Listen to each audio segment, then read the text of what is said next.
नमस्कार, मी सुदर्शन सुर्वे. सुर्वे रॉक्स या आपल्या यूट्यूब चॅनलवर मी आपले सर्वांचे मनापासून स्वागत करतो. आज सकाळ काहीशी वेगळी आहे. सूर्य पूर्वेकडून उगवतोय, पण घराच्या अंगणात आज अधिक उजेड आहे, कारण आज देव घरात येणार आहे. अंगण सारवलं जात आहे. प्रत्येक कण अंगणातला आज शुद्ध व्हावा असं वाटून सारवलं जात आहे गोमातीतून. चिखल नाही, धूळ नाही, कारण ही जागा आज श्री आदित्यनाथ महाराज आणि मानाई देवीचं स्वागत करणार आहे. एकीकडे रांगोळी काढली जाते, रंग भरले जात आहेत. ही रांगोळी नाही, ही तर देवासाठीची पायगोळ आहे.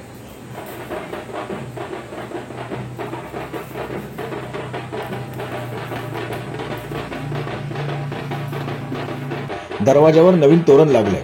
घरातल्या प्रत्येक कोपऱ्यात भक्तिभाव दरवळतोय.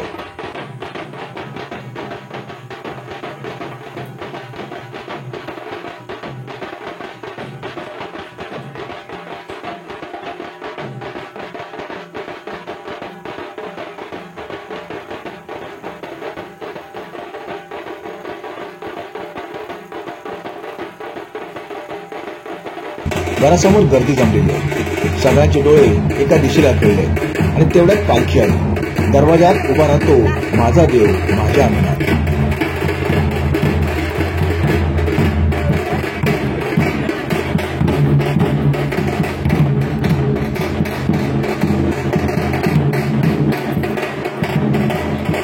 ढोलांच्या गजरात पालखी अंगणात आली आहे. ती फक्त येत नाही, ती थिरकते, झुलते आणि नाचते सुद्धा.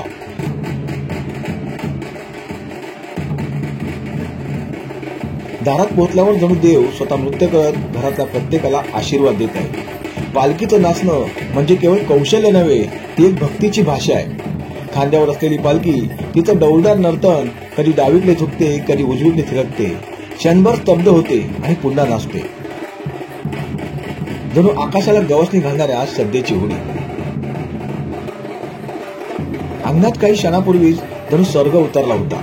खांद्यावर नृत्य करत आलेली श्री आदित्यनाथ आणि मानाई देवीची पालखी दारात थिरकली.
आता वेळ आली आहे त्या पवित्र पालखीची पूजा करण्याची।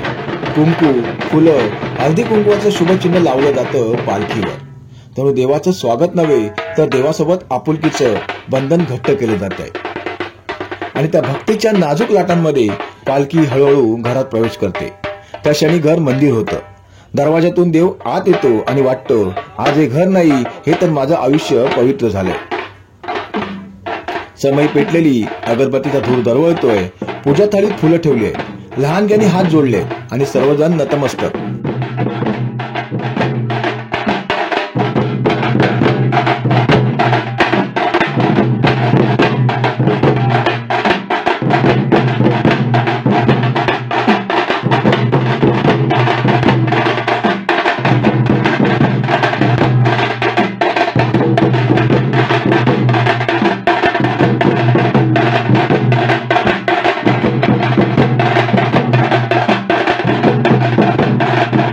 पूजा झाली आणि आता सगळ्यांचे डोळे थोडेसे ओलावले, कारण आता वेळ आहे गारणं घालण्याची। प्रत्येक गारणं म्हणजे देवासमोर उघडलेलं मन। जणू एक एक शब्द हातात ठेवून त्याच्याच चरणी अर्पण केला जातो। काही क्षण संपूर्ण घरात शांतता असते, फक्त भाव, अश्रू आणि देवाची झालेली एकांतातील भेट।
पूजा होऊन गाणं ऐकून आता वेळ आली आहे पालखीच्या विश्रांतीची।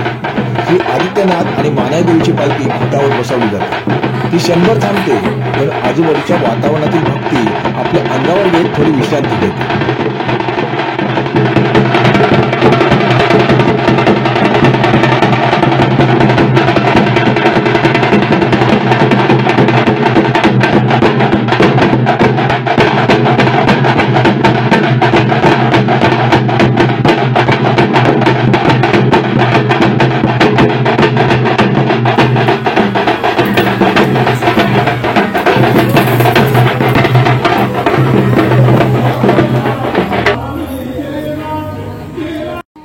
आणि आता सुरू होतो गावाचा पारंपरिक हळदी कुंकू समारंभ। गावातल्या साऱ्या बायका एकामागून एक येतात, हातात ओवाळणी, मनात भक्ती। देवाला ओवाळतात आणि एकमेकींना लावतात हळद आणि कुंकू। या शुभेच्छांमध्ये नुसती परंपरा नाही, तर आहे गावातल्या स्त्रियांचं एकमेकाशी जोडलेलं नातं। मित्रांनो, असा असतो आमचा श्री आदित्यनाथ महाराज आणि मानाईदेवीचा पालखीचा उत्सव। नृत्य, पूजा आणि शेवटी अंतःकरणात घर करणारा अनुभव। व्हिडिओ जर आवडला असेल तर लाईक नक्की करा, शेअर करा आणि सबस्क्राईब करायला विसरू नका आमचे सुर्वे रॉक चॅनल। नमस्कार, श्री स्वामी समर्थ।